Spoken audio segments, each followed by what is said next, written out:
It happened one day near December's end. Two neighbors called on an old-time friend, and they found his shop so meager and mean, made gay with 1,000 boughs of green. And Conrad was sitting with face a-shine when he suddenly stopped as he stitched the twine, and he said, "Old friends, at dawn today, when the cock was a-crowing the night away, the Lord appeared in a dream to me and said, 'I'm coming your guest to be.'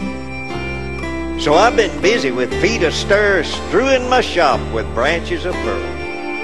The table is spread and the kittle is shine, and over the rafters the holly is twined.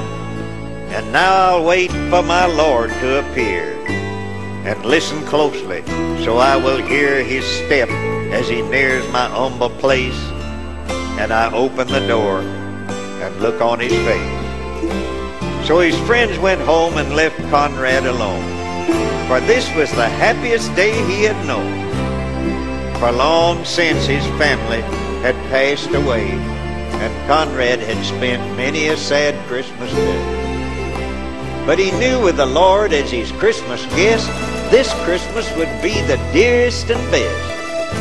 So he listened with only joy in his heart, and with every sound he would rise with a start and look for the Lord to be at his door, like the vision he had a few hours before. So he ran to the window after hearing a sound, but all he could see on the snow-covered ground was a shabby beggar, whose shoes were torn and all of his clothes were ragged and worn. But Conrad was touched, and he went to the door, and he said, "Your feet must be frozen and sore. I have some shoes in my shop for you, and a coat that'll keep you warmer too." So with grateful heart the man went away. But Conrad noticed the time of day, and he wondered what made the dear Lord so late, and how much longer he'd have to wait. When he heard a knock, he ran to the door, but it was only a stranger once more. A bent old lady with a shawl of black and a bundle of kindling piled on her back. She asked for only a place to rest, but that was reserved for Conrad's great guest. But her voice seemed to plead, "Don't send me away. Let me rest for a while on Christmas Day." So Conrad brewed her a steaming cup and told her to sit at the table and sup. But after she left, he was filled with dismay, for he saw that the hours were slipping away, and the Lord hadn't come as he said he would, and Conrad felt sure he had misunderstood.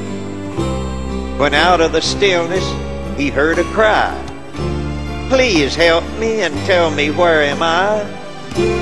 So again he opened his friendly door and stood disappointed as twice before. It was only a child who had wandered away and was lost from her family on Christmas Day.